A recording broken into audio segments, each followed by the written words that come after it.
Assalamualaikum warahmatullahi wabarakatuh. Kami dari Produksi Tanaman Hortikultura Angkatan 2019, Produksi Pertanian, Politeknik Negeri Jember. Video ini kami buat untuk memenuhi tugas budidaya tanaman hias.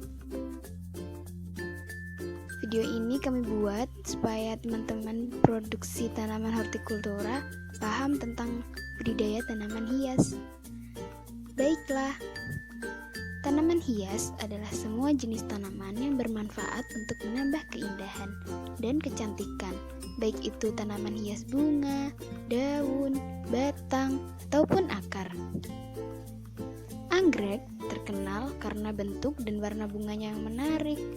Tanaman ini sering digunakan sebagai hiasan taman, tanaman pot, dan bunga potong. Anggrek bisa dijumpai di seluruh penjuru dunia, kecuali Antartika dan padang pasir tentunya. Tanaman yang termasuk keluarga Orchidaceae ini memiliki sekitar 20.000 spesies dengan 6.000 spesies terbesar di hutan-hutan Indonesia. Secara morfologi, tanaman anggrek terdiri dari akar, bunga, batang, dan biji.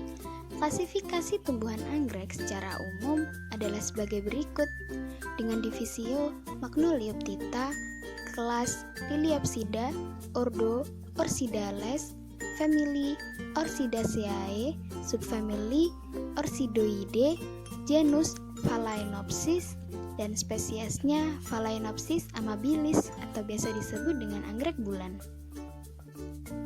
Nah, ngomong-ngomong anggrek bulan, apa sih anggrek bulan itu? Bagaimana teknik budidaya anggrek bulan? Apa saja hama penyakit yang menyerang anggrek bulan? Dan bagaimana upaya pengendalian UPT anggrek bulan? Untuk penjelasannya, kita simak cuplikan berikut ini ya teman-teman. Bunga anggrek memiliki ciri khas atau karakteristik tertentu yang membedakan dirinya dengan bunga-bunga lain dan bisa menjadikannya sebagai kelebihan yang dimiliki bunga tersebut. Pertumbuhan bunga anggrek bulan sangat besar di daerah tropis dan tidak terlalu suka dengan suhu dingin. Karakteristik anggrek bulan adalah sebagai berikut. Yang pertama adalah bagian akar. Akar tanaman anggrek merupakan akar yang unik karena menempel pada batang tumbuhan lain dan biasanya mengikuti permukaan batang yang ditempeli akar anggrek. Kemudian, akar terdapat jaringan filamen yang berfungsi memudahkan akar menyerap air dan melakukan pernafasan.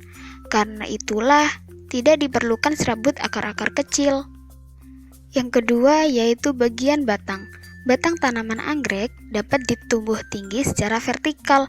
Batang anggrek bulan sangat pendek dan berbeda dengan batang-batang anggrek lainnya. Pada satu titik tumbuh akan terdiri hanya satu batang utama saja yang tumbuhnya ke atas. Kemudian yang ketiga bagian daun. Bagian daun bunga anggrek bulan biasanya tumbuh lebat sekitar 5-10 cm.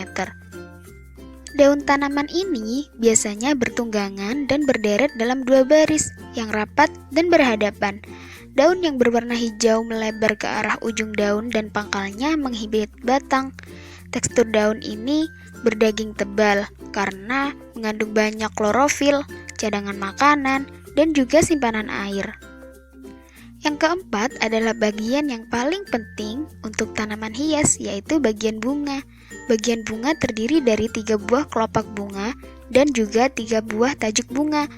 Bunga kelopak terletak pada bagian punggung, maka disebut kelopak punggung, sedangkan yang lainnya terletak pada bagian samping, sehingga disebut dengan daun kelopak samping.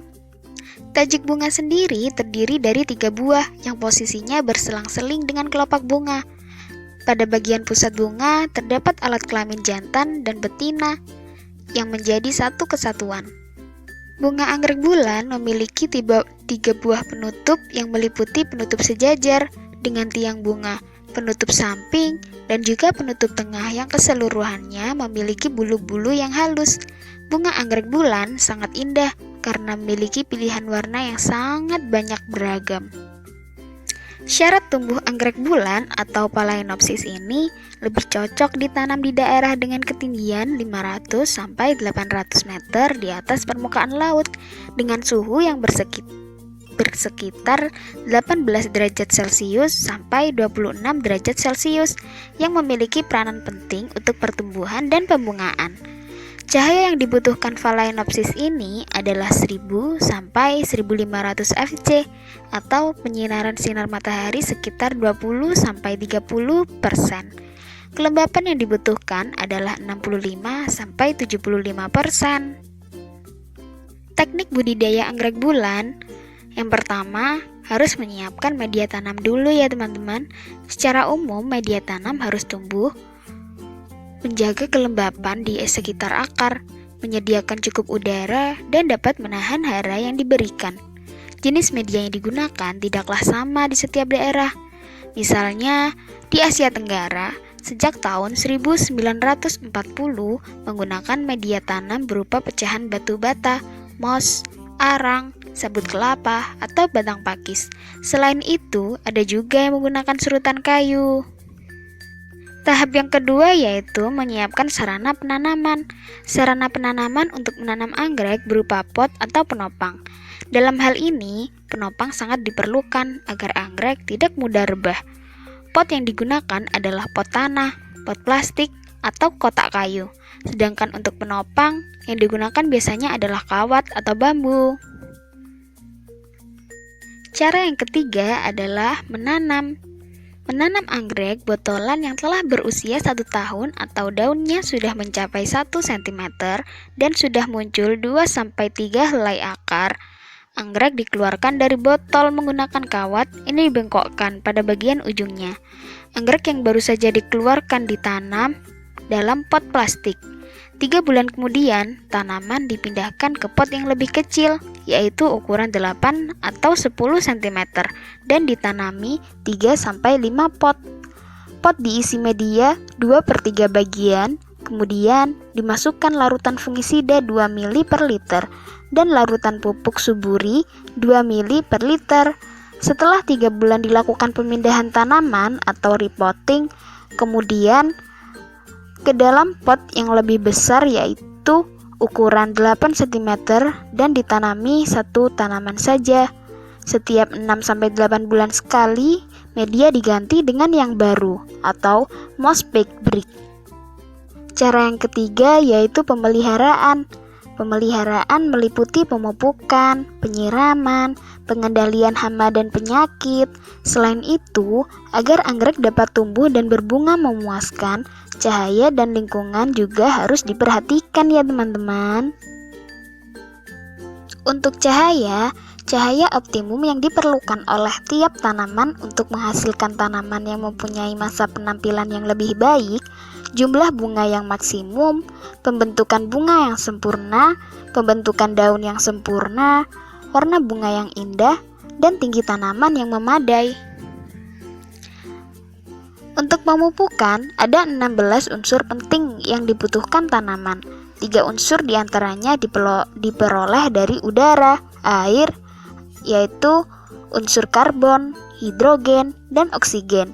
Dari ke-13 unsur lainnya, 6 unsur diantaranya dibutuhkan dalam jumlah besar atau unsur makro, yaitu nitrogen, fosfor, kalium, kalsium, magnesium, dan sulfur. Ketujuh unsur lainnya merupakan unsur mikro yang dibutuhkan dalam jumlah sedikit. Dalam pemeliharaan harus dilakukan penyiraman secara teratur. Penyiraman merupakan salah satu faktor pemeliharaan yang kritis. Cara pemberian yang baik adalah melalui nozzle penyemprot. Pemberian air yang berlebihan sering merugikan anggrek, terutama di daerah yang lembab, karena kelebihan air adalah faktor utama penyebab kematian. Dengan nozzle, butiran air dapat diatur sehingga tidak menghanyutkan media tumbuh atau merusak batang dan bunga. Selanjutnya adalah pengendalian hama dan penyakit. Hama yang menyerang tanaman anggrek diantaranya yaitu tungau atau kutu perisai. Dengan gejala menempel pada pelepah daun, berwarna kemerahan, jumlahnya yang banyak, bekas serangan berupa bercak hitam, dan juga merusak daun. Untuk pengendalian tungau ini bisa dilakukan dengan cara digosok dengan kapas dan air sabun.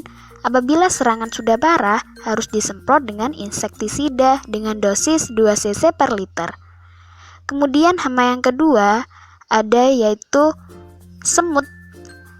Hama semut ini seringkali menyerang tanaman anggrek dengan gejala merusak akar dan tunas muda yang disebabkan oleh cendawan.